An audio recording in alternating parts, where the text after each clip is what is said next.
Tenía 68 años cuando descubrí que mi propio hijo estaba usando mi nombre para ocultar deudas.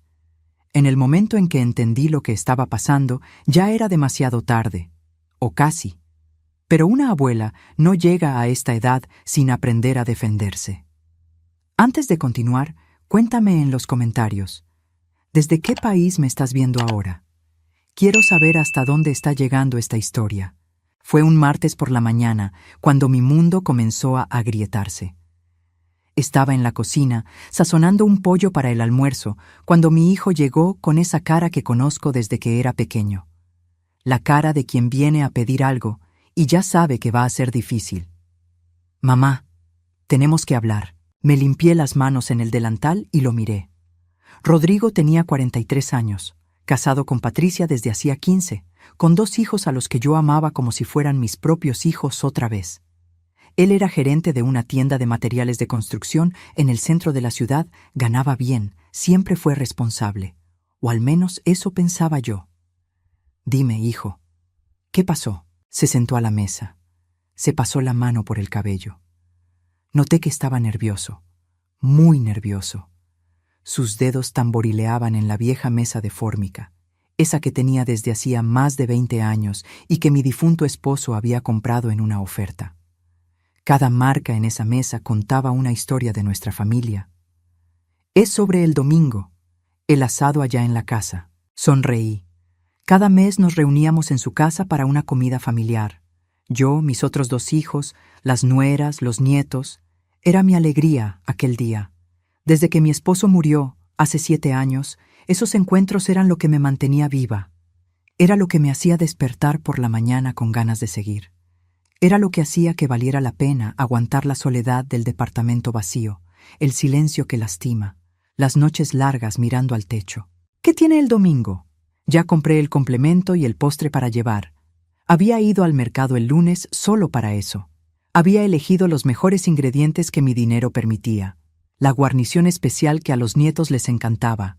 El flan de leche condensada que era la receta de mi madre, que yo hacía con tanto cariño.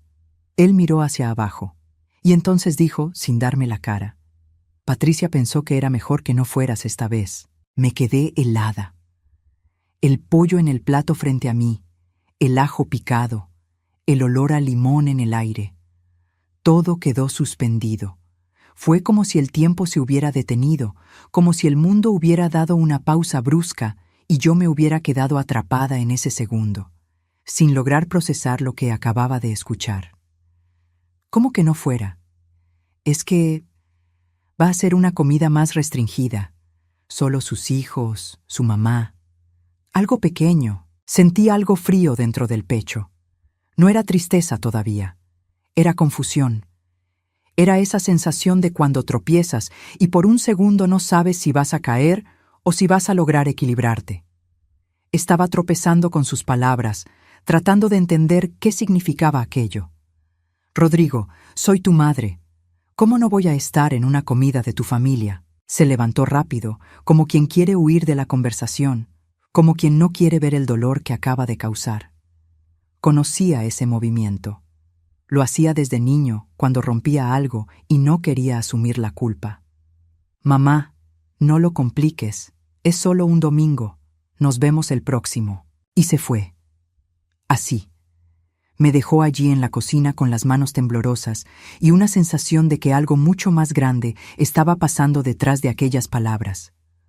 Oí la puerta cerrarse. Oí sus pasos bajando la escalera. Oí el motor del coche encenderse allá abajo.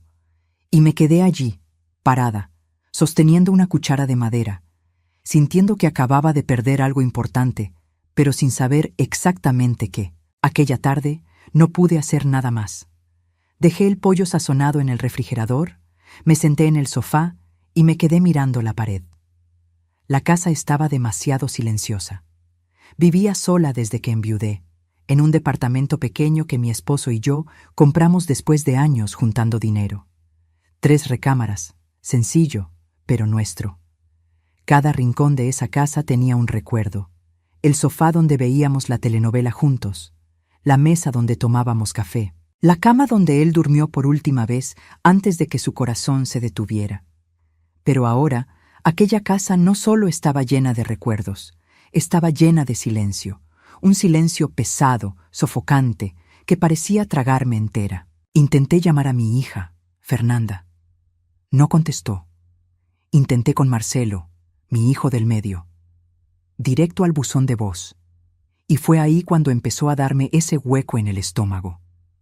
Ese presentimiento de que todo el mundo sabía algo que yo no sabía. Era como si hubiera una conspiración silenciosa sucediendo a mi alrededor, y yo fuera la única que estaba fuera. Por la noche no dormí bien. Me quedé dando vueltas en la cama, pensando, ¿habré hecho algo malo? ¿Habré ofendido a alguien sin darme cuenta? Siempre fui cercana a mis hijos. Siempre ayudé. Cuando Rodrigo perdió el empleo hace años, fui yo quien le prestó dinero. Dinero que había guardado con tanto esfuerzo. Dinero que era para emergencias, para medicinas, para mi vejez. Pero se lo di sin pensarlo 2 veces, porque una madre es así. Una madre no escatima esfuerzos. Cuando Fernanda se separó, fui yo quien la acogió a ella y a los niños aquí en la casa por meses. Yo, que compartí mi pan, mi cama, mi techo. Yo, que despertaba de madrugada cuando la nieta tenía una pesadilla. Yo, que sostenía a Fernanda cuando lloraba a escondidas en el baño, tratando de ser fuerte frente a sus hijos. Y ahora me estaban excluyendo de una comida familiar. Ahora me estaban quitando de la mesa como si fuera una intrusa, como si fuera alguien que ya no perteneciera a ese lugar. A la mañana siguiente, decidí ir a casa de Rodrigo. No para pelear, solo para entender. Necesitaba mirarlo a los ojos y escuchar una explicación que tuviera sentido. Tomé el camión. Nunca aprendí a manejar. Mi esposo siempre decía que no hacía falta, que él me llevaba a donde yo quisiera. Y me bajé 2 paradas antes para caminar un poco y organizar mis pensamientos. El sol estaba fuerte esa mañana. Era uno de esos días bonitos de la Ciudad de México, cuando el cielo se pone azul y casi olvidas la contaminación, el tráfico, el caos. Pero yo no podía apreciar nada de eso. Mi cabeza estaba pesada, mi corazón apretado, y cada paso que daba parecía más difícil que el anterior. Cuando toqué el timbre, quien contestó fue Patricia. Abrió la puerta solo un poco, como si no quisiera que yo entrara. Vi en sus ojos esa expresión de quien está escondiendo algo, de quien está incómodo, de quien quiere que te vayas lo más rápido posible. Señora, ¿usted por aquí? Señora, siempre me llamó así. Nunca mamá, nunca nada más cariñoso, siempre con ese tono formal, frío, distante. Como si yo fuera una vecina, una conocida, no la madre de su esposo. Vine a hablar con Rodrigo. ¿No está? Mentira. Vi su coche en la cochera. Conocía ese coche. Era el mismo que yo había ayudado a comprar cuando el viejo se descompuso y él no tenía dinero para el enganche. Lo había sacado de mis ahorros, del dinero que era para mi retiro, para ayudarlo. Patricia, por el amor de Dios, explícame qué está pasando. ¿Por qué no puedo ir el domingo? Ella suspiró y cruzó los brazos. Estaba con una postura defensiva, como si yo fuera una amenaza. Como si yo, una señora de 68 años, delgada, cansada, fuera capaz de amenazar a alguien. Usted sabe cómo es, señora. A veces uno necesita un tiempo más, reservado, sin confusiones. ¿Confusiones? ¿Qué confusión hice yo? No respondió. Solo se quedó mirándome con esa cara de quien quiere que te vayas pronto. Vi en sus ojos una dureza que nunca había visto antes. O tal vez siempre estuvo ahí y yo nunca había querido verla. A veces uno ignora las señales porque quiere creer que las cosas son mejores de lo que realmente son. Usted entiende, ¿verdad? Y cerró la puerta. Me quedé allí, parada en el pasillo del edificio, sintiendo una humillación que no sentía desde niña. Desde los tiempos en que era pobre y la gente me trataba como si no mereciera respeto. Desde los tiempos en que usaba ropa remendada y los compañeros de la escuela se burlaban de mí. Me había jurado a mí misma que nunca más me sentiría así, que nunca más dejaría que nadie me hiciera sentir pequeña. Pero allí, en ese pasillo, me sentí minúscula. Regresé a casa en camión, con los ojos llorosos pero sin llorar. Porque aprendí, a los 68 años, que llorar en la calle no resuelve nada. Llorar sola en casa tampoco. Pero al menos en casa podía pensar. Al menos en casa podía intentar entender lo que estaba pasando sin sentir la mirada de lástima de la gente.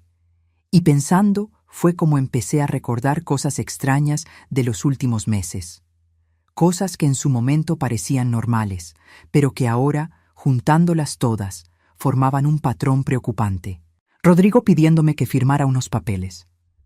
«Es solo una formalidad, mamá. Confía en mí». Firmé. Siempre confié. Era mi hijo. ¿Por qué no confiaría?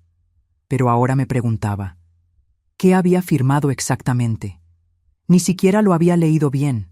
Él había puesto el papel frente a mí, señalado donde debía firmar, y yo firmé sin cuestionar, porque una madre confía en su hijo. Patricia preguntando por mis documentos.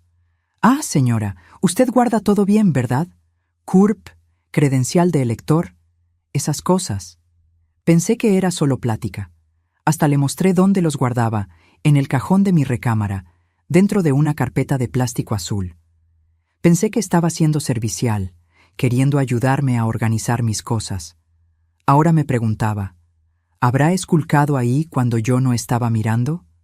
El banco llamándome para confirmar un movimiento que yo no recordaba haber hecho. Pensé que era un error. La señorita del otro lado de la línea había hablado de un préstamo de nómina, y yo había dicho que no había pedido ningún préstamo. Ella insistió en que constaba en el sistema, pero yo colgué pensando que era un fraude, de esos que uno ve en la televisión, que intentan robarle dinero a los adultos mayores. Pero ¿y si no fuera un fraude? ¿Y si fuera real? Ahora, todo empezaba a tener sentido. Un sentido horrible, inaceptable, que hacía que se me revolviera el estómago. Fui hasta el cajón donde guardo mis documentos. Todo está allí. Siempre fui organizada. Mi esposo me enseñó eso. En la vida hay que ser organizado. Hay que guardar papeles, tener control, porque el día que uno los necesite, tienen que estar en su lugar. Y siempre seguí ese consejo. Tomé mi identificación, mi CURP, y me senté a la mesa a pensar qué hacer. Mi mano temblaba sosteniendo esos documentos que probaban que yo existía, que tenía identidad, que era alguien. Pero ahora me sentía como si esos documentos hubieran sido usados en mi contra. Fue cuando mi celular sonó. Era un mensaje de un número desconocido. Mi corazón se aceleró. Siempre me ponía nerviosa con números desconocidos. Siempre pensaba que era una estafa, que era alguien queriendo engañarme. «Señora, le hablamos de Banorte. Usted realizó un préstamo personal por la cantidad de 35,000 pesos. Las mensualidades comienzan a descontarse de su pensión el próximo mes».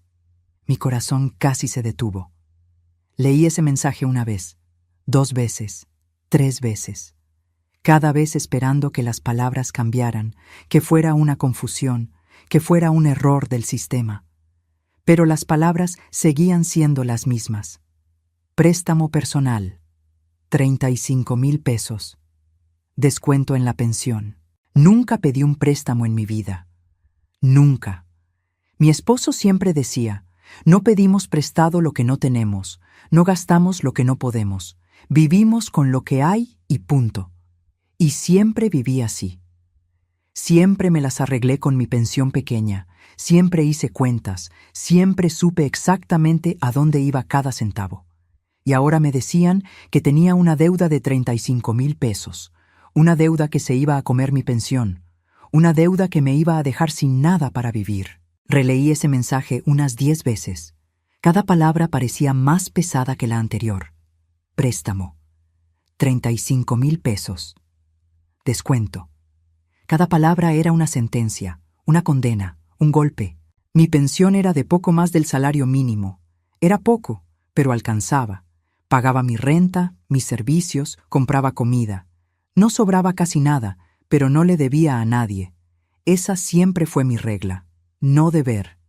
Mi madre me enseñó eso cuando era niña. «Hija», decía ella, «el pobre no puede deber, porque cuando el pobre debe, el pobre se hunde». Y ahora me decían que tenía una deuda de 35,000 pesos, una deuda que yo no hice, una deuda que iba a destruir mi vida. Llamé al banco en ese mismo instante. No esperé ni un minuto. Mi mano temblaba tanto que casi no pude marcar el número. La operadora fue educada, pero burocrática. Ese tipo de atención que uno sabe que está entrenada, que sigue un guión, que no tiene humanidad. Señora, aquí consta que la contratación se hizo de manera presencial, con presentación de documentos y firma. Pero yo no hice eso. Yo no firmé nada. Mi voz salió fuerte, desesperada. No quería gritar, pero no podía controlarme. Era como si toda mi desesperación hubiera salido de golpe. Usted puede iniciar una aclaración, pero necesitará abrir un reporte y presentar pruebas. Pruebas. ¿Cómo iba a probar que no hice algo que alguien hizo usando mi nombre? ¿Cómo iba a probar que no estuve allí si alguien había usado mis documentos, había usado mi identidad? Sentí una impotencia tan grande que casi no podía respirar. Colgué el teléfono con las manos temblando. Me senté en la silla de la cocina y me quedé mirando a la nada. El refrigerador zumbando. El reloj de la pared marcando los segundos. El mundo seguía girando, pero el mío se había detenido. Me sentí pequeña, vieja, inútil. Sentí que había pasado la vida entera trabajando, luchando, sacrificándome, para que al final fuera engañada, robada, usada, y por mi propio hijo. Pero ahí, desde el fondo, brotó un coraje. Un coraje que no sentía hace años. No era coraje de gritar. Era coraje de actuar. Era esa rabia fría, calculada, que te hace pensar con claridad incluso cuando todo se está desmoronando. Tomé mi celular de nuevo y llamé a Fernanda, mi hija. Esta vez contestó. Oí ruido de niños al fondo, el sonido de la televisión, su vida normal sucediendo mientras la mía se terminaba. Mamá, no puedo hablar ahora. Fernanda, ¿tú sabes algo sobre un préstamo a mi nombre? Silencio del otro lado. Un silencio pesado, culpable, revelador. En ese silencio ya sabía la respuesta, pero necesitaba escucharla. Mamá, hablamos después. Fernanda, ¿tú sabes? Su voz se volvió baja, casi un susurro, como si tuviera vergüenza, como si no quisiera que nadie más escuchara. Mamá, fue Rodrigo. Él dijo que tú sabías. Mi mundo se derrumbó por completo. No era solo el préstamo, era la mentira. Era el hecho de que mi hijo les había mentido a sus hermanos. Había hecho que todos creyeran que yo estaba de acuerdo, que yo había autorizado, que yo sabía todo. Yo no sabía nada. Se quedó en silencio, y entonces dijo algo que me partió por la mitad. Mamá, yo pensé que habías aceptado. Él dijo que era para ayudar a su negocio, que tú te habías ofrecido. Ofrecido. Yo, que apenas tenía dinero para pasar el mes, me había ofrecido a sacar un préstamo de 35,000 pesos, y ella lo había creído. Mi propia hija lo había creído sin siquiera llamarme para confirmar, sin siquiera preguntar si era verdad. Colgó. Así, sin más. Y yo me quedé allí, sosteniendo el celular, sintiendo un dolor en el pecho que no era solo emocional, era físico, como si alguien hubiera apretado mi corazón con fuerza, como si hubiera enterrado un cuchillo y lo hubiera girado. Mi hijo, mi primogénito, el niño que cargué en brazos, el niño que amamanté, por el que desperté de madrugada cuando tenía fiebre, al que llevé al médico cuando estaba enfermo, al que crié sola después de que mi esposo enfermó y ya no pudo trabajar, el niño al que enseñé a ser honesto. ¿Cuántas veces le dije, hijo, en la vida la honestidad lo es todo? Puedes ser pobre, puedes no tener nada, pero si eres honesto, tienes dignidad. Y ahora ese niño me había robado. Había usado mi nombre, había tomado mis documentos, mi firma, había falsificado mi identidad y me había lanzado a una deuda de 35,000 pesos. Y peor, les había mentido a sus hermanos diciendo que yo sabía, haciéndome quedar como la villana por reclamar, haciendo que todos pensaran que yo estaba siendo egoísta. Me levanté despacio, fui al baño y me eché agua en la cara. El agua fría golpeó mi piel y por un segundo sentí que despertaba, como si hubiera salido de una pesadilla. Pero cuando abrí los ojos y me miré al espejo, Vi que no era una pesadilla. Era real. Miré el espejo. Una mujer de 68 años, cabello canoso recogido en un chongo, arrugas alrededor de los ojos. Arrugas de tanto sonreír, de tanto vivir, de tanto aguantar. Una mujer que trabajó toda la vida, que crió 3 hijos prácticamente sola, que nunca pidió nada a nadie, que siempre salió adelante, siempre se las arregló, siempre fue fuerte, y ahora estaba siendo robada por su propia sangre. No lloré. No todavía, porque sabía que si lloraba ahora, no iba a parar. Y necesitaba estar entera, necesitaba estar fuerte, necesitaba estar lúcida para hacer lo que tenía que hacerse. Me puse una ropa sencilla, un pantalón negro que usaba para ir al médico, una blusa clara, mis tenis viejos pero cómodos. Tomé mi bolsa, guardé mis documentos y salí de casa. Tomé el camión y fui directo a la tienda donde trabajaba Rodrigo. El camino pareció eterno. Cada parada del camión, cada semáforo, cada vuelta. Me quedaba mirando por la ventana, viendo la ciudad pasar, viendo a la gente en las calles, viviendo sus vidas normales, sin saber que dentro de ese camión iba una mujer con el corazón roto. Cuando entré a la tienda, él estaba en el mostrador atendiendo a un cliente. Me vio y su cara cambió. Se puso blanco, blanco como un papel. Vi el susto en sus ojos, vi el pánico, vi la culpa, y en ese momento tuve la certeza absoluta de que él sabía exactamente lo que había hecho. Esperé a que terminara de atender. Me quedé allí, parada en medio de la tienda, mirándolo. Entre los bultos de cemento, las herramientas, los materiales de construcción. Y él sabía que yo lo había descubierto. Sabía que había llegado la hora de enfrentar lo que había hecho. Cuando el cliente se fue, se acercó a mí con una sonrisa falsa. Esa sonrisa que uno hace cuando está nervioso, cuando intenta disimular, cuando tiene miedo. Mamá, qué sorpresa. ¿Qué haces aquí? Rodrigo, vamos a hablar, en privado. Dudó. Miró a su alrededor, vio que había otros empleados en la tienda, otros clientes entrando, pero sabía que no podía negarse. Sabía que yo no me iba a ir de allí sin una explicación. Me llevó a un cuartito en el fondo de la tienda. Un cuartito pequeño, apretado, lleno de cajas y papeles. Cerró la puerta, y allí, en ese espacio minúsculo, cara a cara con mi hijo, sentí todo el peso de lo que estaba pasando. Mamá, puedo explicarlo. Explícame entonces. Explícame por qué hiciste un préstamo de 35,000 pesos a mi nombre sin avisarme. Mi voz salió firme, pero por dentro me estaba desmoronando. Por dentro quería gritar, llorar, preguntar por qué me había hecho esto a mí. Se pasó la mano por la cara, nervioso. Sudaba. Veía las gotas de sudor en su frente, veía lo desesperado que estaba. Mamá, te lo iba a contar. Es que necesitaba dinero. El negocio está apretado. No pude conseguir un préstamo a mi nombre porque ya estoy en el buró de crédito. Tenía mal historial crediticio. Mi hijo tenía el nombre sucio. Y en lugar de contármelo, en lugar de pedir ayuda de la manera correcta, había decidido ensuciar el mío también. Sentí que mi voz temblaba, pero mantuve la firmeza. No podía flaquear ahora. ¿Entonces decidiste manchar a tu madre?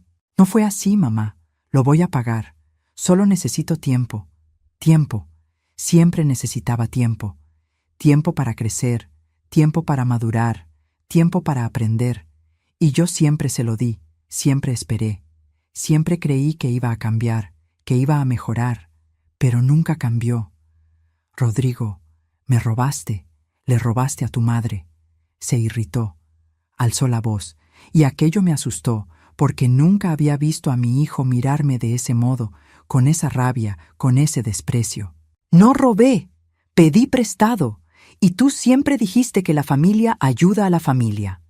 Aquella frase fue como un golpe, fue como si me hubiera pegado, porque estaba usando mis propias palabras en mi contra, estaba usando los valores que yo le había enseñado para justificar lo que había hecho. Ayudar es diferente a robar, Rodrigo. Ayudar es cuando pides. Robar es cuando tomas sin preguntar. Desvió la mirada. Ya no tenía argumentos. Sabía que yo tenía razón, pero su orgullo no le dejaba admitirlo. Lo voy a resolver, mamá. ¿Cómo? ¿Vas a pagar 35,000 pesos? ¿Con qué dinero? No respondió. Se quedó allí, mirando al suelo, como un niño que hizo una travesura y fue atrapado. Pero no era un niño. Era un hombre de 43 años. Un hombre que debería ser responsable, que debería saber lo que estaba haciendo. Respiré profundo y dije algo que nunca pensé que le diría a un hijo mío. Voy a ir a la policía. Abrió mucho los ojos. El pánico regresó, multiplicado. Mamá, por el amor de Dios, no hagas eso. Me vas a destruir. Tú me destruiste primero. Y salí de esa tienda con las piernas temblorosas, pero con la cabeza en alto. Pasé por los clientes, por los empleados que miraban curiosos, y salí a la calle. El sol me dio en la cara, y por un segundo tuve ganas de desistir de todo, de regresar allá y decir que todo estaba bien, que lo perdonaba, que olvidaríamos el asunto. Pero no podía. No esta vez. En el camino de regreso a casa, tomé una decisión que lo iba a cambiar todo. No iba a dejar que esto pasara. No iba a ser, una vez más, esa madre que se traga todo, que acepta todo, que perdona todo. Esta vez, iba a luchar. Aquella noche, no pude comer. Me quedé sentada en el sofá, con la televisión prendida, pero sin poner atención. Pasaba la novela, pasaba el noticiero, pasaban anuncios, pero yo no veía nada. Mi cabeza estaba en otro lugar, pensando en todo lo que había hecho por mis hijos, en todos los sacrificios. Porque no fueron pocos, fueron muchos. Fue una vida entera de renunciar a mí para darles a ellos. Recordé cuando Rodrigo tenía 10 años y necesitó una cirugía de apendicitis. Había empezado a quejarse de dolor de panza un viernes por la noche. El sábado por la mañana, el dolor era peor. Lo llevé al centro de salud, pero el médico dijo que eran solo gases, que le diera una medicina y esperara. Pero una madre sabe cuando algo anda mal. Una madre lo siente. Y yo sentía que aquello no eran gases. El domingo por la mañana, cuando empezó a vomitar y la fiebre subió, lo cargué y lo llevé directo a un hospital privado. Yo no tenía dinero, no tenía seguro. Pero no podía esperar en el sector público, porque el médico dijo que si era apendicitis, cada hora contaba. Vendí mi anillo de bodas para pagar el hospital. Ese anillo que mi esposo me había dado el día de nuestra boda, que había usado por 20 años, que era lo único de valor que tenía. Lo vendí por la mitad de su precio en el primer lugar que aceptó comprarlo. Y pagué la cirugía. Rodrigo se puso bien. El apéndice no reventó. Le dieron de alta en 3 días. Y yo me quedé sin mi anillo, pero con mi hijo vivo. Y en ese entonces pensé que valía la pena. Pensé que él crecería sabiendo el sacrificio que yo había hecho, sabiendo que una madre hace cualquier cosa por sus hijos. Recordé cuando Fernanda quiso ir a la universidad. Había entrado a una privada porque en la pública no se quedó. La mensualidad era cara, mucho más de lo que yo podía pagar. Pero le dije, «Ve, hija, nosotros nos las arreglamos». Y me las arreglé. Trabajé haciendo limpieza los fines de semana. Yo, que ya trabajaba toda la semana como auxiliar de limpieza en una oficina, empecé a trabajar también sábado y domingo limpiando casas de gente rica. Casas enormes, con alberca, con jardín, con más baños de los que nosotros teníamos cuartos en nuestro departamento. Limpiaba esas casas pensando en mi hija estudiando, graduándose, teniendo un futuro mejor que el mío. Y al final, se graduó. Se volvió asistente administrativa. No era el trabajo de sus sueños, pero era mejor que el mío. Y yo fui feliz por ella. Recordé a Marcelo, que siempre fue el más callado, el más reservado. Nunca me pidió nada. Pero yo lo ayudé de la misma forma. Cuando quiso comprar una moto para ir a trabajar, pedí prestado a una amiga y se lo di para el enganche.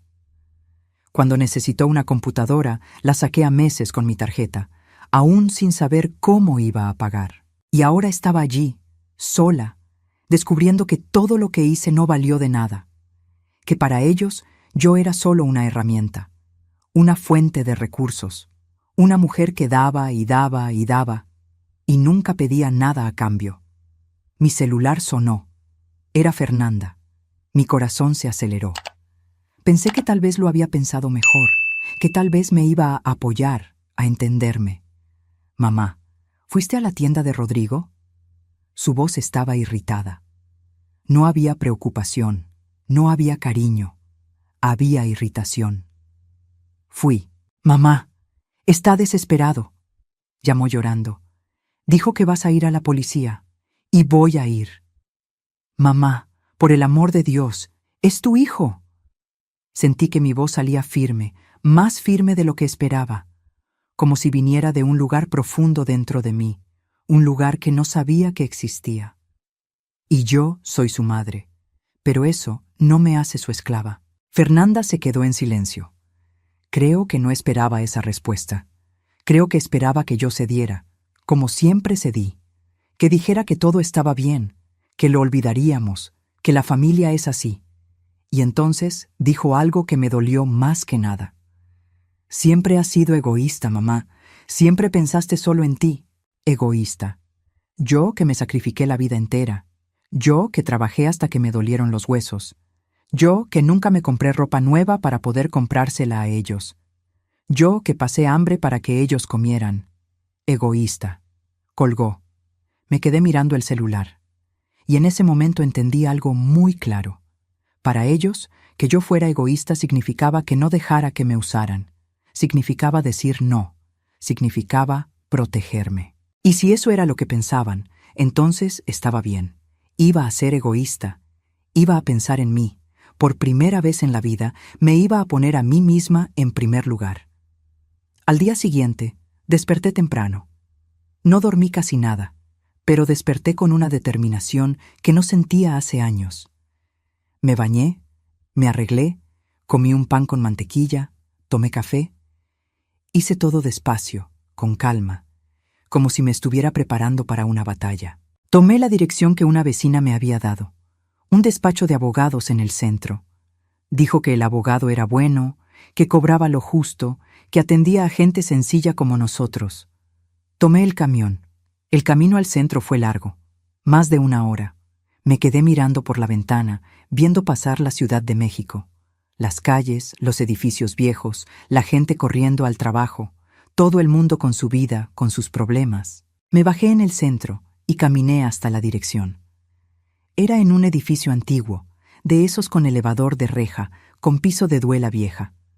Subí al 4º piso.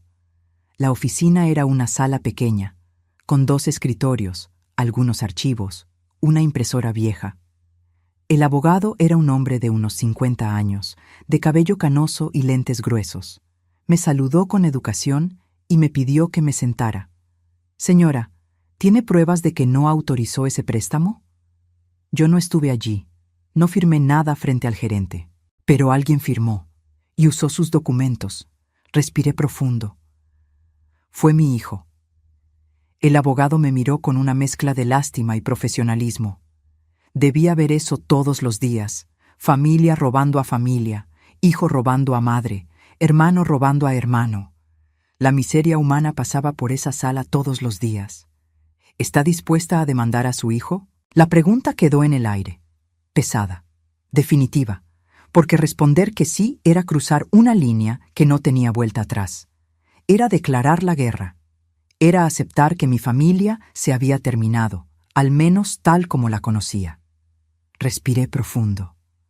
Estoy dispuesta a no perder mi pensión por culpa de él. Él asintió, pareciendo entender que esa era la única respuesta que yo podía dar sin desmoronarme. Entonces vamos a empezar. Primero, iremos al banco y pediremos todas las imágenes de las cámaras de seguridad del día en que se hizo el préstamo. Después, abriremos una denuncia por falsificación de documentos y fraude. Falsificación. Fraude. Palabras grandes, pesadas, aterradoras. Palabras que nunca pensé que usaría para hablar de mi hijo. Pero eso era lo que él había cometido contra mí. Había falsificado mi firma. Se había hecho pasar por mí. Me había robado la identidad. Salí de ese despacho con un número de expediente en la mano y una sensación extraña.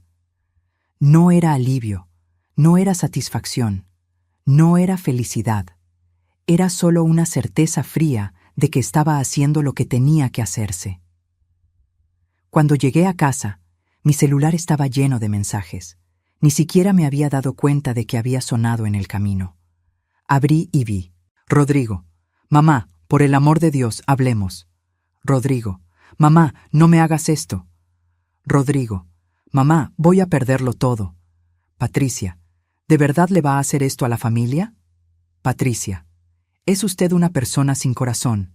Marcelo. Mamá, creo que estás exagerando. Marcelo. Esto lo resolvemos en familia, no hace falta la policía. Leí todos los mensajes, uno por uno, y no respondí ninguno, porque sabía que si respondía iban a intentar convencerme. Iban a usar esa voz de culpa, esa voz que me hacía ceder la vida entera. Esa voz que decía, pero mamá, somos familia, la familia perdona, la familia olvida, la familia no se lleva a juicio. Pero esta vez no iba a ceder. Esta vez iría hasta el final. El domingo, el día del mentado asado del que fui excluida, me quedé en casa, sola. Ni pensé en aparecer allá de sorpresa, como sugirieron algunas amigas. Vaya, doña, aparezca y véales la cara. Pero no quise. No se trataba de darles explicaciones. Se trataba de preservar lo que quedaba de mi dignidad. Hice una sopa sencilla. Solo fideos con caldo de tomate y un poco de queso. Serví en un plato, me senté en la mesita de la cocina y comí sola. La televisión estaba prendida en la sala, con algún programa de domingo, pero no prestaba atención. De vez en cuando, miraba el celular esperando que alguien me llamara, esperando que Rodrigo llamara para decir, «Mamá, ven, me equivoqué, nos equivocamos, nos haces falta». Esperando que Fernanda mandara un mensaje, «Mamá, te extrañamos». Esperando que Marcelo, al menos Marcelo, me llamara solo para saber si estaba bien, pero nadie llamó. Y fue en ese silencio, en ese domingo vacío, cuando entendí algo doloroso. No me querían allá porque yo había descubierto la verdad. Y la verdad incomodaba. La verdad arruinaba el asado. La verdad los hacía sentirse culpables. Era más fácil excluirme que enfrentar lo que habían hecho. Después de comer, lavé el plato, guardé la olla y me fui a sentar al sofá. Prendí la tele de nuevo y me quedé allí, viendo sin ver, pensando en cómo había llegado a ese punto.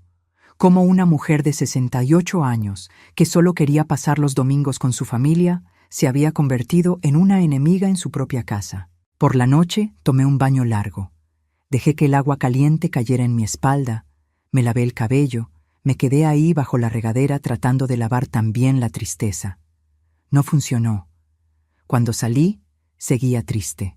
Seguía sola. Me acosté temprano, pero no dormí. Me quedé mirando el techo, oyendo los ruidos del edificio.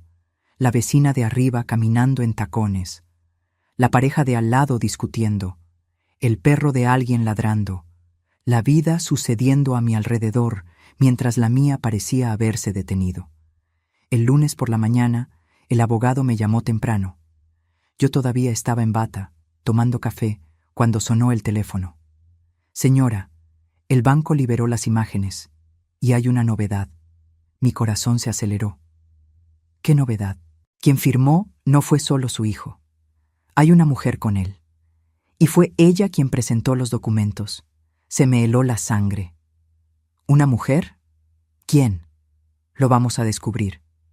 Pero llevaba lentes oscuros y cubrebocas. Pero por la estatura, la forma de caminar, el cuerpo, podría ser alguien cercano. Colgué el teléfono y sentí un vacío en el estómago. Una mujer, alguien cercano. Y entonces pensé en Patricia. Y todo empezó a tener sentido. Su frialdad conmigo en los últimos meses. La forma en que siempre me miraba, como si yo fuera un estorbo. La forma en que me había cerrado la puerta en la cara cuando fui a pedir explicaciones.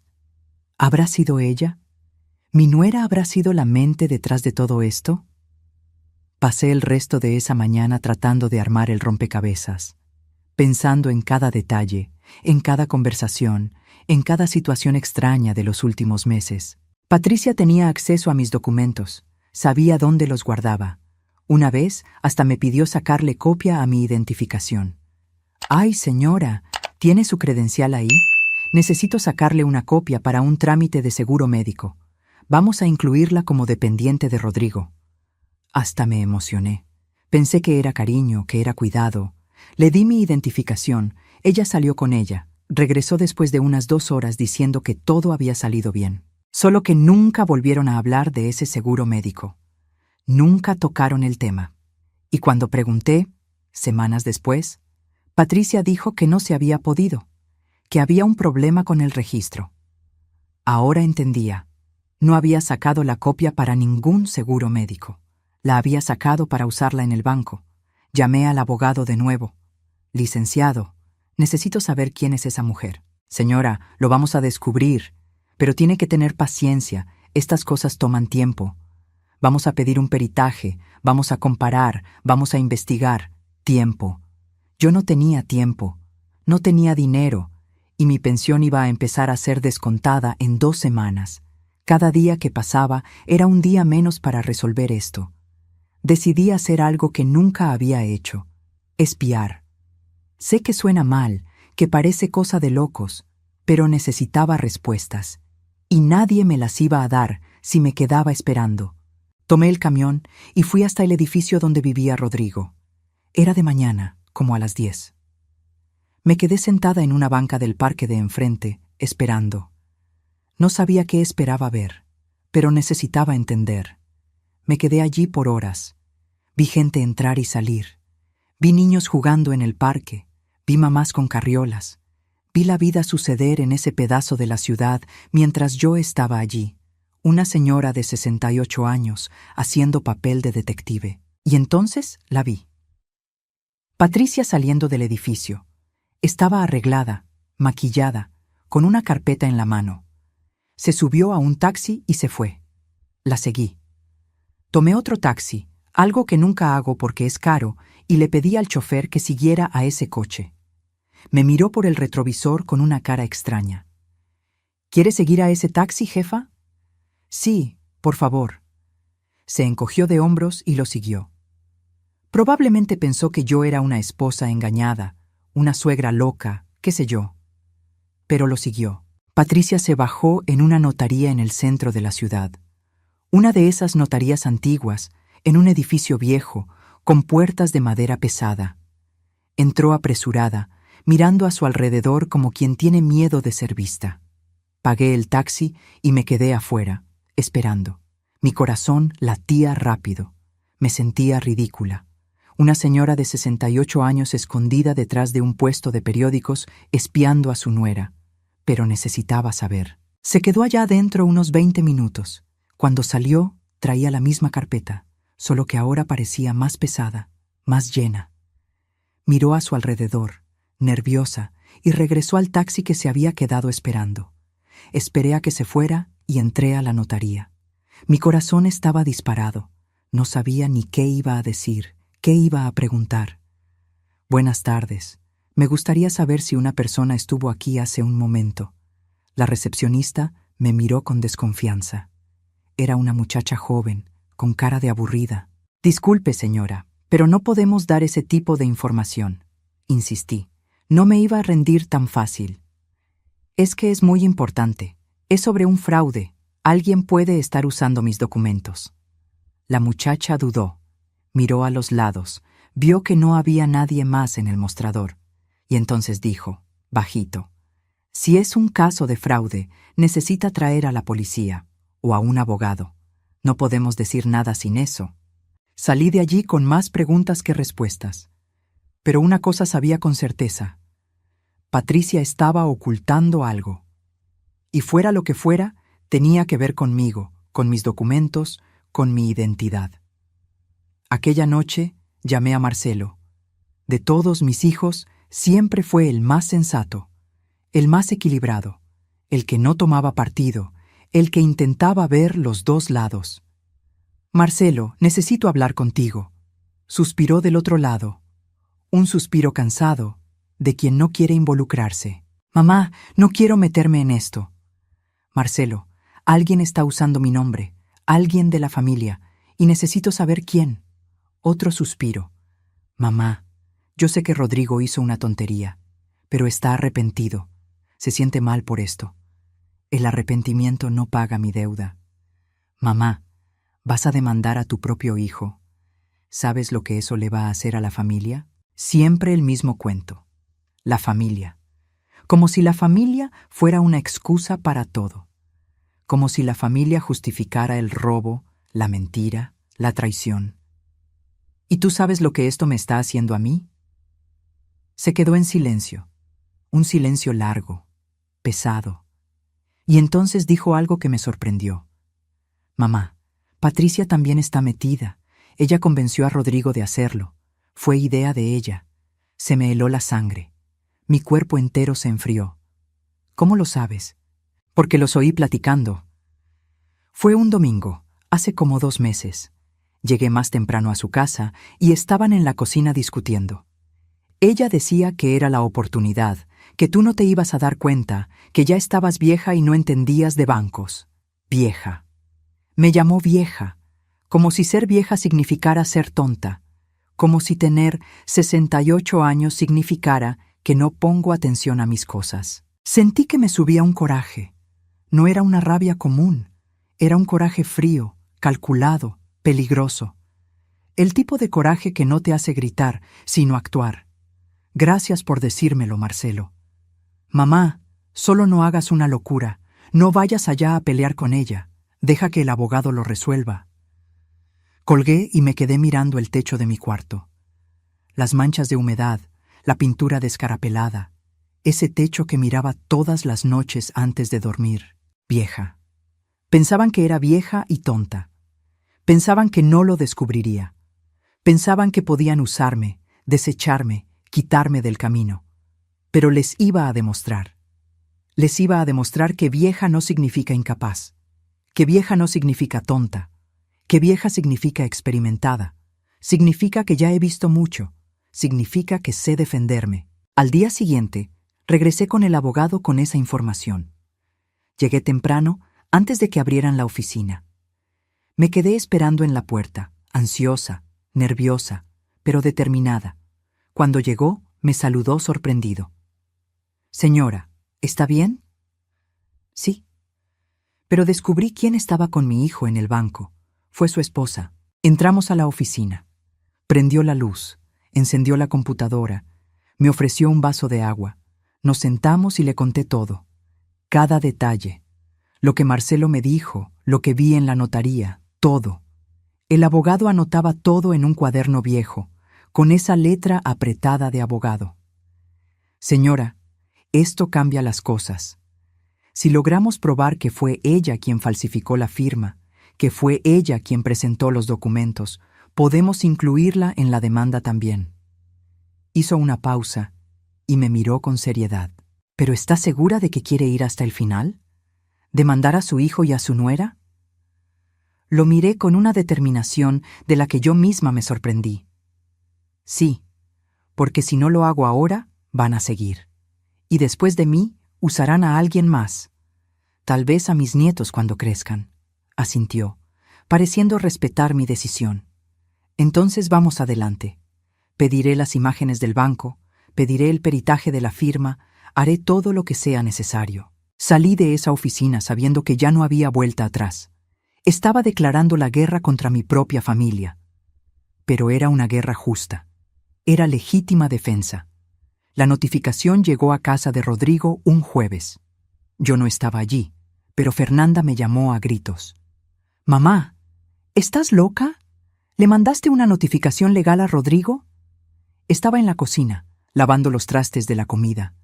Me sequé las manos y sostuve el teléfono con calma. Es una notificación formal. «Mamá, es lo mismo. Estás demandando a tu propio hijo». «Fernanda, él me robó. Él y su mujer. No te robó. Pidió un préstamo. Te iba a avisar. Te lo iba a pagar.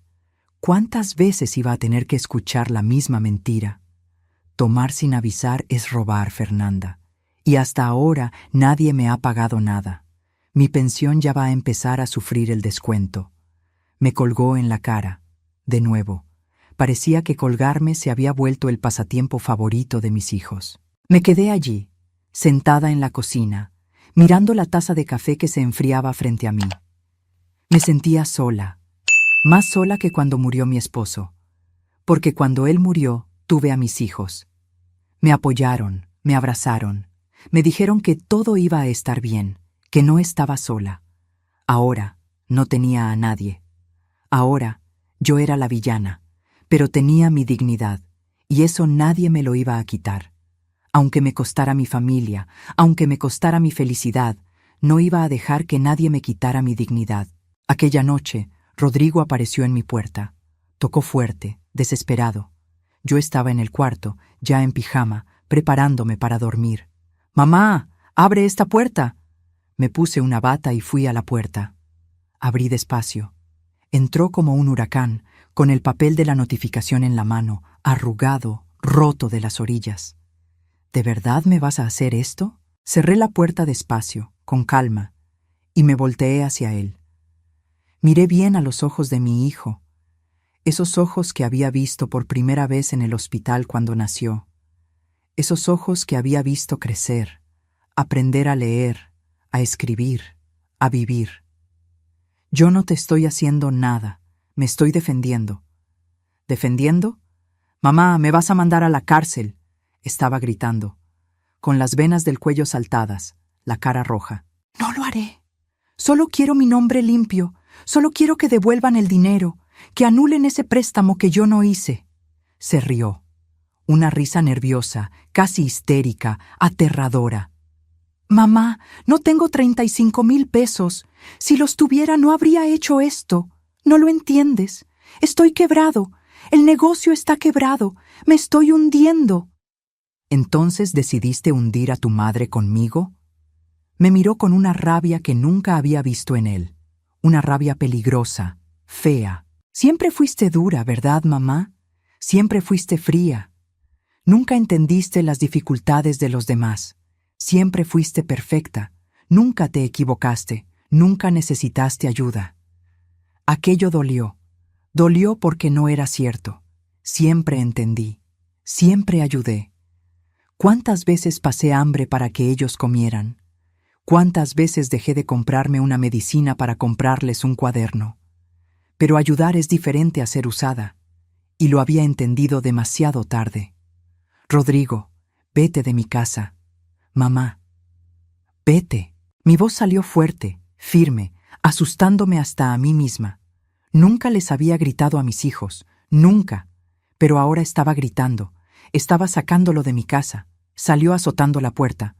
Oí sus pasos en el pasillo, lo oí maldiciendo bajito, oí el elevador llegar y llevárselo. Y me desmoroné. Lloré por primera vez desde que todo empezó. Lloré fuerte, sola, con las manos temblando, con el cuerpo entero vibrando. Lloré por todo lo que había perdido. Lloré por la familia que ya no existía. Lloré por el hijo que pensé que había criado, pero que no existía. Pero en medio del llanto, en medio del dolor, llegó una claridad. No podía rendirme, porque si me rendía, seguirían usándome. Y después de mí, usarían a alguien más. Tal vez a alguno de los nietos cuando fuera mayor. Tenía que parar esto ahora. No era solo por mí, era por todos los que pudieran venir después. El viernes, el abogado me llamó con una noticia. «Señora, quieren llegar a un acuerdo». Mi corazón se aceleró. No sabía si era alivio, miedo o esperanza. ¿Qué tipo de acuerdo? Proponen devolver el monto del préstamo en mensualidades, 24 pagos, sin intereses, y usted retira la denuncia. Lo pensé por un momento. 24 meses. 2 años recibiendo un pago de ellos. 2 años recordando esta historia cada mes. ¿Y el dinero que ya me descontaron de mi pensión? También lo van a devolver. Todo junto en el primer pago. Parecía demasiado bueno para ser verdad. Parecía casi justo. ¿Y cómo sabré que van a cumplir? Hacemos un convenio ratificado ante la autoridad. Si dejan de pagar una sola mensualidad, volvemos a actuar legalmente. Ahí ya no hay plática. Se va directo a lo penal. Respiré profundo. Pensé en todo lo que había pasado. Pensé en todo lo que aún podía pasar. Está bien, pero quiero una reunión. Quiero verles la cara y escuchar que me piden perdón. Mirándome a los ojos, el abogado dudó. Señora, eso puede ser difícil, puede ser incómodo. Entonces no hay acuerdo. Suspiró. Está bien. Lo arreglaré. La reunión se fijó para el sábado, en el despacho del abogado. Cuando llegué, ya estaban allí, Rodrigo, Patricia y su abogado. Me senté del otro lado de la mesa. Los miré. Rodrigo estaba con la cabeza baja, los ojos rojos, las manos temblando. Patricia me miraba con una cara de desafío, de rabia contenida, como si yo fuera la culpable de todo. Señora, empezó su abogado, un hombre joven con un traje caro. Mis clientes reconocen que hubo un malentendido. ¿Malentendido?, interrumpí. No fue un malentendido, fue un delito, fue falsificación, fue un robo. Patricia se removió en la silla, nerviosa. Señora, está exagerando. Solo fue un préstamo. Nadie la iba a perjudicar. Lo íbamos a pagar. Me incliné hacia adelante, mirándola directo a los ojos. Esos ojos fríos y calculadores. Patricia, sé que fuiste tú. Sé que me llamaste vieja. Dijiste que no me daría cuenta. Pero me di cuenta. Y ahora vas a pagar. Se puso pálida. Abrió la boca para responder, pero no salió sonido alguno. Rodrigo alzó la cabeza por primera vez. Mamá, lo siento. Te lo juro. Estaba desesperado. El negocio se estaba hundiendo. No sabía qué hacer. No quería lastimarte. ¿Y pensaste que la solución era hundir a tu madre contigo? Bajó la cabeza de nuevo. No tenía nada más que decir. Sabía que no tenía excusa. Sabía que había hecho algo imperdonable. Su abogado puso un papel en la mesa. Aquí está la propuesta de convenio. 24 mensualidades de aproximadamente 1,400 pesos. El primer pago incluye lo ya descontado de su pensión, sin intereses, todo registrado legalmente. Miré el papel, miré a Rodrigo, miré a Patricia, y entonces dije, acepto, pero con una condición. Todos me miraron. Van a tener que pedirme perdón, aquí, ahora, mirándome a los ojos, y tiene que ser sincero. Me daré cuenta si no lo es. Rodrigo tragó saliva. Se levantó, despacio, como si cada movimiento le costara un esfuerzo enorme. Se acercó a mí y, para mi sorpresa, se hincó. Mamá, perdóname. Me equivoqué mucho. Te usé, te mentí, te lastimé, y no tengo perdón. No merezco tu perdón, pero te lo pido de todos modos. Perdóname, mamá. Lloraba de verdad, y sentí que mi corazón se apretaba, porque por más que me hubiera lastimado, seguía siendo mi hijo. Seguía siendo ese niño que había arrullado en mis brazos, al que le había cantado para dormir, pero no dejé que las lágrimas cayeran. No todavía. Levántate, Rodrigo. Se levantó, limpiándose la cara con las manos. Miré a Patricia.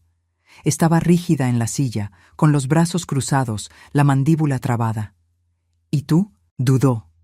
Vi la lucha interna sucediendo. Vi el orgullo peleando con la necesidad. El orgullo queriendo que saliera de allí sin humillarse. La necesidad mandándola a tragarse el orgullo y hacer lo que tenía que hacerse. Al final, la necesidad ganó. Perdón, señora. No fue sincero. Fue mecánico, forzado, vacío. Pero fue suficiente, porque no estaba haciendo esto para ganarme su amor. Lo estaba haciendo para recuperar mi dignidad.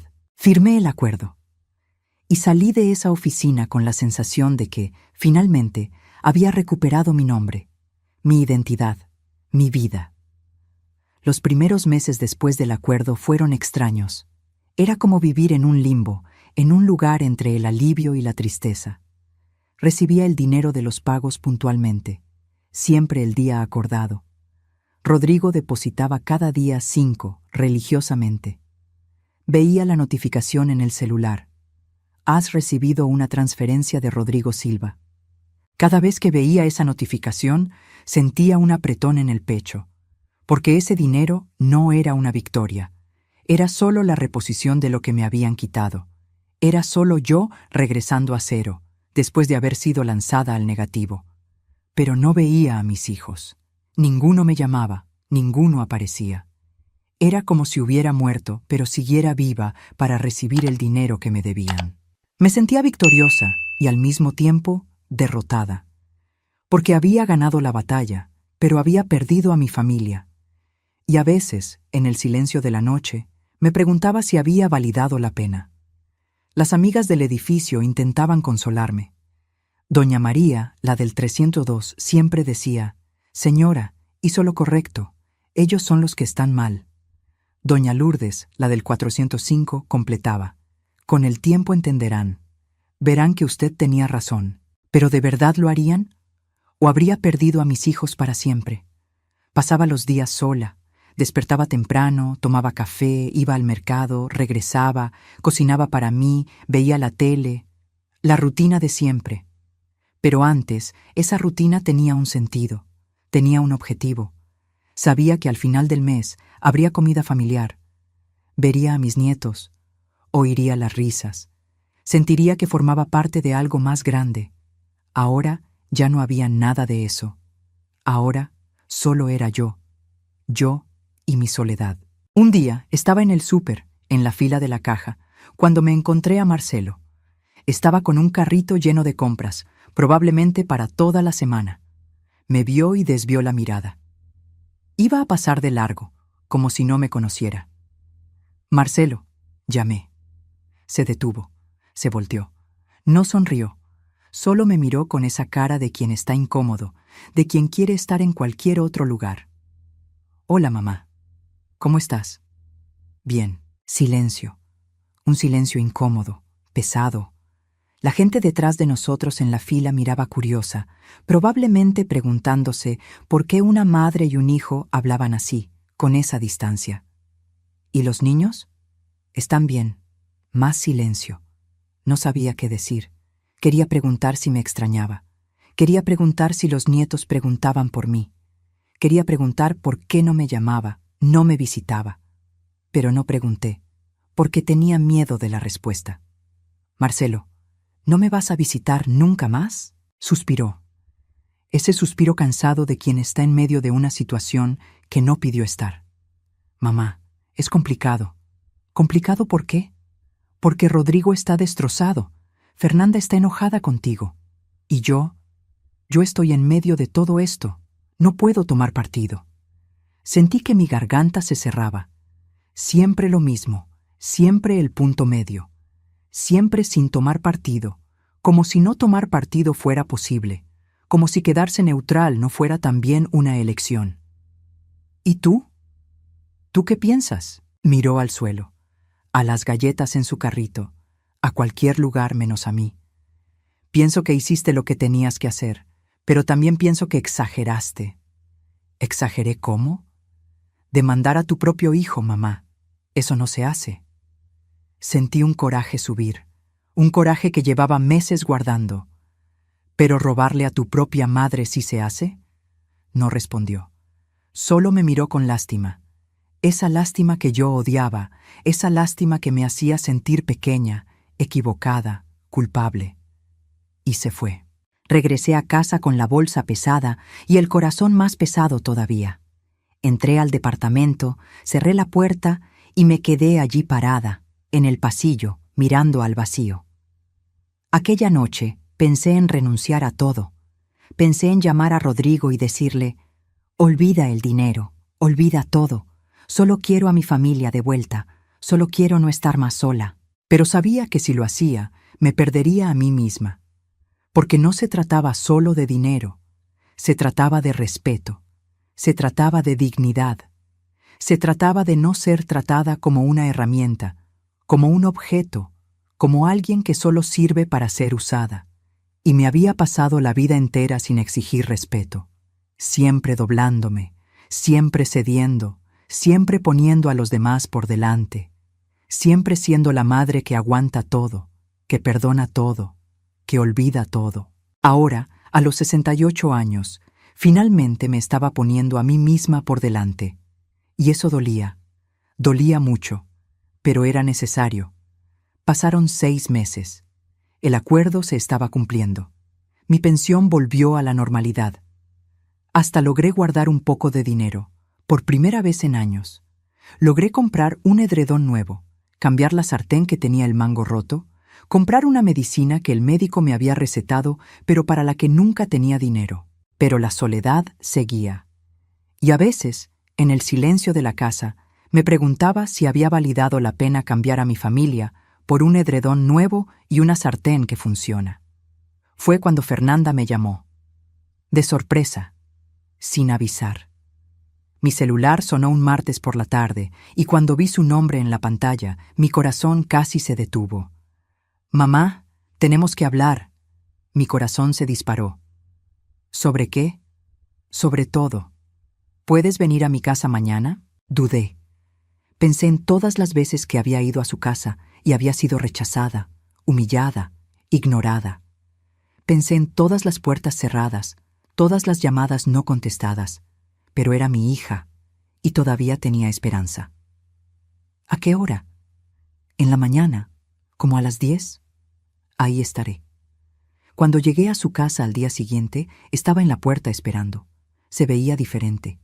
El rostro menos duro, los ojos menos fríos. Cuando me vio, se acercó y me abrazó. Un abrazo rápido, pero fue un abrazo. Y no sabía cuánto había extrañado un abrazo hasta que sentí aquel. Entramos.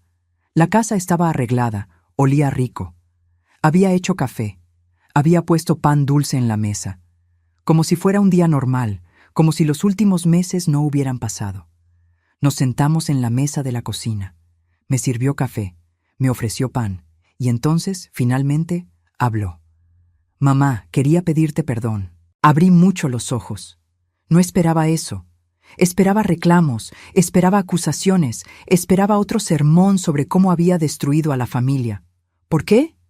Por haberme puesto del lado de Rodrigo, por haberte llamado egoísta, por haber pensado que estabas mal. Yo era la que estaba mal, mamá, no tú. Sentí que venían las lágrimas, lágrimas que había guardado por tanto tiempo. Fernanda, no, mamá, déjame hablar. Pasé estos meses enojada contigo, pensando que estabas destruyendo a la familia, pero luego empecé a pensar. Y me di cuenta de que quien destruyó todo fue Rodrigo. Fue él quien mintió, fue él quien robó, fue él quien metió a Patricia en todo esto. Se limpió una lágrima que se le escapó. Y me di cuenta de que tenías razón. Solo te estabas defendiendo. Solo estabas pidiendo lo que es justo. Respeto. Sostuve su mano. Esa mano que había sostenido cuando era bebé. Cuando dio sus primeros pasos. Cuando fue a la escuela por primera vez. Gracias, hija.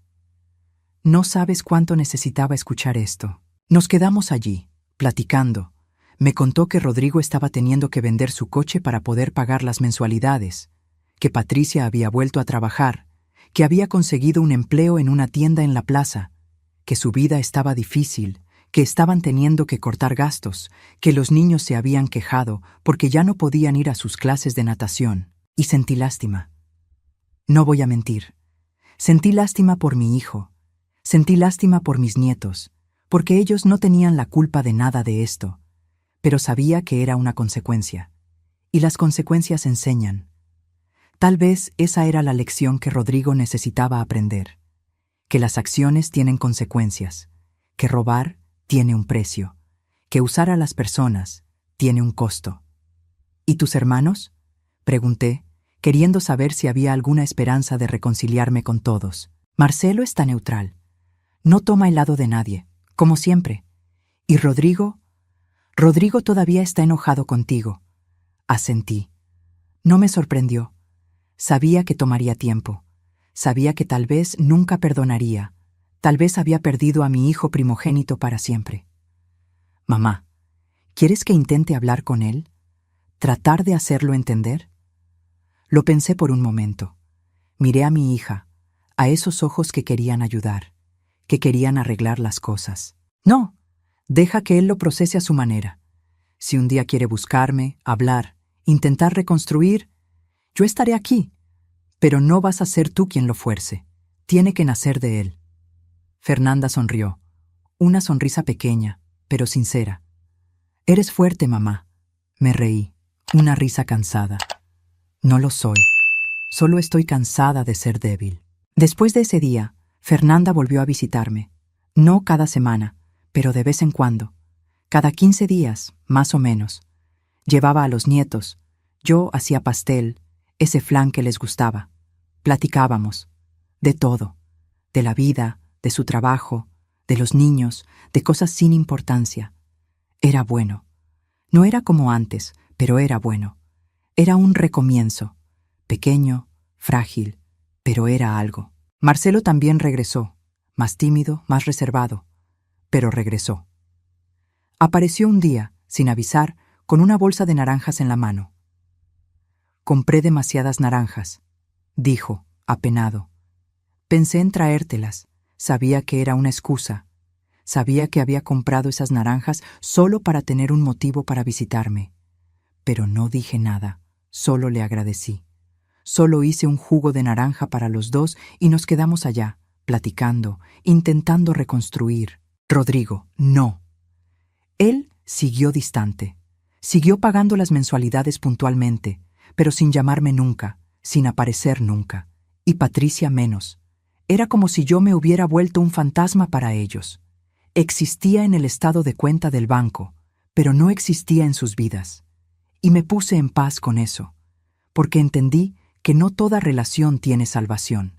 No todo puente puede ser reconstruido. Y a veces uno tiene que aceptar que perdió a alguien, aunque ese alguien todavía esté vivo. ¿Era triste? Sí. ¿Dolía? Sí. Pero era la realidad. Y a los 68 años ya había aprendido que uno no puede forzar las cosas. No podemos obligar a alguien a amarnos, a respetarnos, a perdonarnos. Solo podemos hacer lo correcto y esperar que, algún día, las cosas se resuelvan. Un año después del acuerdo, recibí el último pago. Estaba todo pagado. Mi nombre estaba limpio de nuevo. Estaba de vuelta en cero. No era rica, no me sobraba el dinero, pero estaba libre. Libre de la deuda que yo no hice. Libre de la identidad que me habían robado. Llamé al abogado para agradecerle. Señora, fue usted muy valiente. Mucha gente no habría hecho lo que usted hizo. No sé si fui valiente. Solo hice lo que tenía que hacerse. Muchas personas no lo habrían hecho. Lo habrían dejado pasar.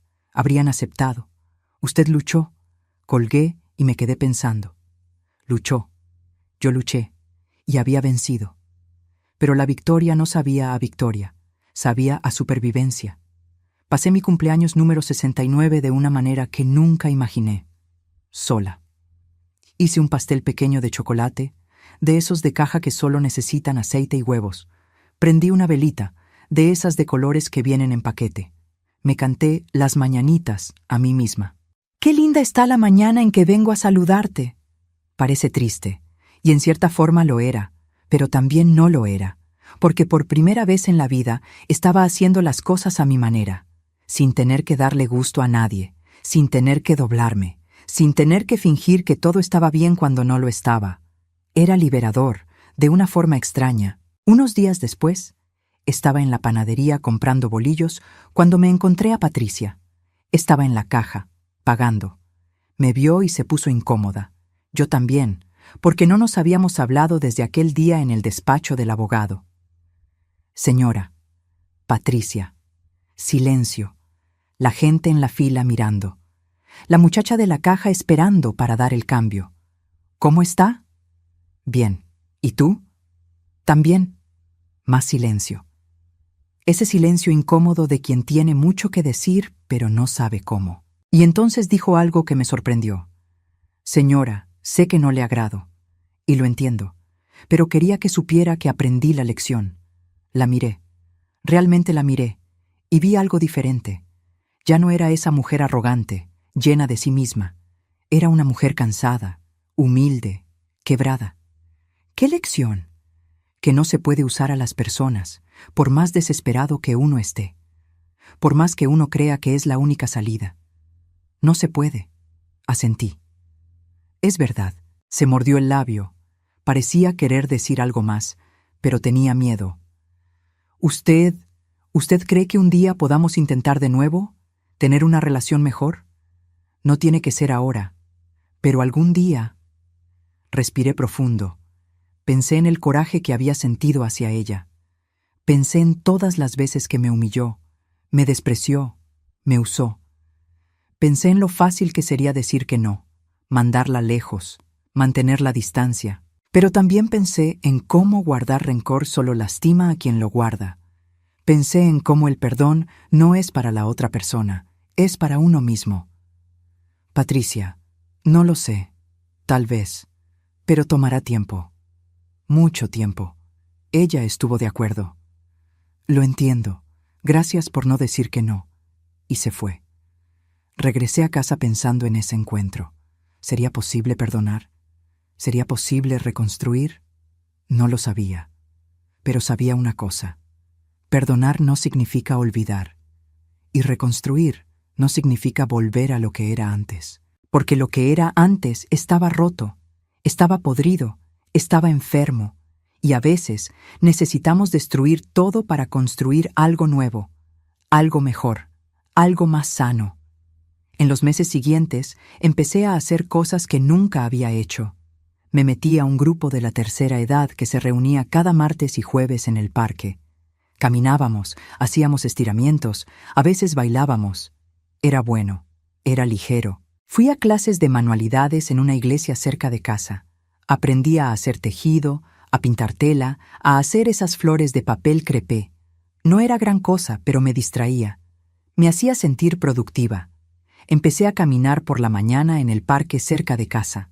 Todos los días, muy temprano, antes de que el sol calentara fuerte. Me ponía mis tenis viejos, mi ropa más cómoda y salía. Caminaba despacio, sin prisa, mirando los árboles, los pájaros, la gente, y por primera vez en mucho tiempo sentía paz. Estaba aprendiendo a vivir para mí, y eso era nuevo, y aterrador, y bueno, porque me había pasado la vida entera viviendo para los demás, para mi esposo, para mis hijos, para mi familia, siempre poniendo a todo el mundo por delante, siempre olvidándome de mí. Ahora estaba aprendiendo a ponerme en primer lugar, y no era egoísmo, era supervivencia. Un día regresaba de caminar cuando vi a Rodrigo parado en la puerta de mi edificio. Mi corazón se disparó. No esperaba verlo. Hacía casi 1 año y medio que no hablábamos. Traía una bolsa en la mano. Parecía nervioso, con los ojos rojos, como si hubiera llorado o no hubiera dormido. Mamá, me detuve. Rodrigo, silencio. Un silencio pesado, lleno de todo lo que no nos habíamos dicho. Extendió la bolsa. Traje fruta, la que te gusta, mango, mamey, esas cosas. Tomé la bolsa. Sentí el peso. Sentí que era más que fruta. Era una bandera de paz. Era un intento de recomienzo. Gracias. Más silencio. Mamá, yo quería pedirte perdón. De verdad. No porque alguien me obligó, no porque lo necesite, sino porque me equivoqué feo. Sentí que mi garganta se cerraba. Rodrigo. No, mamá, déjame hablar. Pasé todo este tiempo enojado contigo, pensando que habías sido cruel conmigo, pensando que me habías traicionado, que me habías abandonado. Pero luego me di cuenta de que quien fue cruel fui yo. Quien traicionó fui yo. Te usé, te herí, y lo siento mucho. Estaba llorando, lágrimas escurriendo por su rostro, la voz entrecortada. No espero que me perdones ahora. No espero que volvamos a ser como antes. Solo quería que supieras que aprendí, y que nunca más volveré a hacer esto. Con nadie. Nunca más. Dejé la bolsa en el suelo, despacio, y abracé a mi hijo. Un abrazo apretado, largo. Un abrazo que había necesitado dar desde hacía tanto tiempo. Te perdono, hijo. Te perdono. Y en ese abrazo, allí en la puerta de mi edificio, con doña María, la del 302, mirando curiosa desde la ventana, sentí que tal vez, solo tal vez, podríamos reconstruir. No sería como antes, nunca lo sería. Las cicatrices estaban ahí, el dolor estaba ahí, la desconfianza estaba ahí, Pero podíamos intentar, podíamos dar un paso a la vez, podíamos construir algo nuevo, algo diferente, algo más honesto. No fue fácil, no fue rápido, pero poco a poco, muy poco a poco, mi hijo fue regresando a mi vida. Empezó a visitarme una vez por semana. Cada sábado por la mañana aparecía con algo. A veces era fruta, a veces era pan calientito de la panadería, a veces era solo un abrazo. Platicábamos de todo, del pasado, del presente, del futuro. Me contó que había vendido su parte del negocio, que no había funcionado, que le había dado muchos dolores de cabeza, que al final había salido debiendo menos de lo que debía, y eso ya era una victoria. Me contó que ahora trabajaba como empleado, gerente en una tienda de construcción, ya no dueño, que el sueldo era menor, pero era fijo, era seguro, que dormía mejor por la noche, que ya no tenía esa angustia de no saber si iba a lograr pagar las cuentas al final del mes. Y vi en él un cambio real. Ya no era ese hombre desesperado que hacía cualquier cosa para sobrevivir. Era un hombre más maduro, más humilde, más honesto. Patricia también cambió. Empezó a invitarme a comer de vez en cuando. No era como antes, cuando me invitaba por obligación y yo iba por obligación. Ahora era diferente. Ahora había sinceridad. Un día me invitó a tomar café a su casa. Cuando llegué, había hecho pastel, había arreglado la mesa, se había esmerado. Y cuando nos sentamos, me miró y dijo: «Señora, sé que nunca podré borrar lo que hice, pero quiero que sepa que me arrepiento, todos los días, y que estoy intentando ser una mejor persona». Sostuve su mano. «Uno se equivoca, Patricia. Todo el mundo se equivoca. Lo importante es aprender del error, no repetirlo». Lloró, y yo también. Y allí, en esa cocina sencilla, tomando café con pan, empezamos a construir algo nuevo. No era como antes, nunca lo sería. Pero era honesto, era verdadero. Y aprendí que a veces uno necesita perderlo todo para reconstruir de la manera correcta, para construir sobre una base sólida, no sobre mentiras y apariencias. Hoy tengo 70 años. Mi casa sigue siendo pequeña, sigue siendo sencilla. Mi pensión sigue siendo corta, sigue siendo solo lo suficiente para pasar el mes. Pero mi nombre está limpio, mi dignidad está intacta, y tengo una familia que, aún imperfecta, aún lastimada, me respeta. Porque respeto fue lo que exigí, respeto fue por lo que luché, respeto fue lo que conquisté. No sé si hice todo bien, no sé si debí haber demandado a mi hijo. A veces, en el silencio de la noche, todavía me pregunto si no exageré, si no pude haberlo resuelto de otro modo. Pero sé que hice lo que tenía que hacerse, porque una mujer no puede pasarse la vida entera doblándose. Una mujer no puede pasarse la vida entera siendo usada, siendo irrespetada, siendo tratada como si no importara. Y si para ser respetada tuve que ser dura, que así sea, porque al final lo que importa no es cuántas personas están a tu alrededor. Lo que importa es si esas personas te respetan, si te valoran, si te aman de verdad, no porque seas útil, sino porque eres tú. Y hoy puedo decir con certeza: soy respetada, soy valorada y soy amada, no por todos. El camino dejó cicatrices. Algunos puentes no fueron reconstruidos. Algunas relaciones nunca volvieron a ser las mismas. Pero por los que importan, soy amada.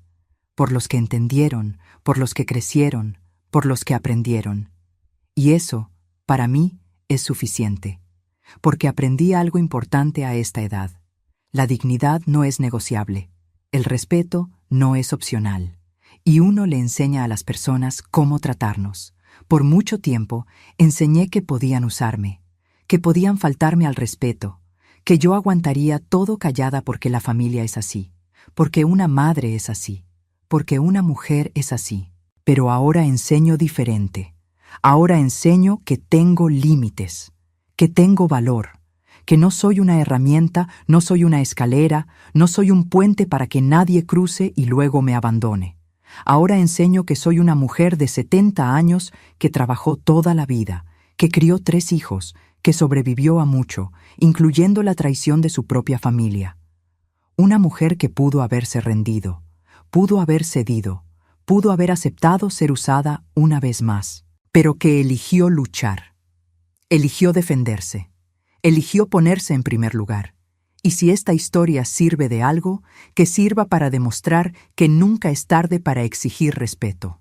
Nunca es tarde para decir no. Nunca es tarde para poner límites. Aunque cueste, aunque duela, aunque perdamos personas en el camino, porque al final, la persona que no podemos perder es a nosotros mismos. Si esta historia te tocó de alguna forma, deja un comentario aquí abajo. Cuéntame, ¿has pasado por algo parecido? ¿Conoces a alguien que fue usado por su propia familia? ¿Cómo lidiaste con eso? Y si te gustó esta historia, si sentiste que no estabas sola en este dolor, suscríbete al canal, deja tu like, activa la campanita para no perderte los próximos videos, porque aquí contamos historias reales. Historias de gente como tú y yo. Historias de dolor, pero también de superación. Historias que necesitan ser contadas para que otras personas sepan que no están solas. Y si quieres apoyar aún más este trabajo, si quieres tener acceso a contenidos exclusivos, a historias que solo los miembros ven, considera hacerte miembro del canal. Tu ayuda hace toda la diferencia para que sigamos trayendo estas historias que importan, estas historias que transforman, estas historias que salvan. Un abrazo fuerte de quien ya vivió mucho, ya sufrió mucho, pero sigue de pie. Y recuerda, la dignidad no se negocia, el respeto se conquista, y tú mereces ambos. Hasta la próxima historia.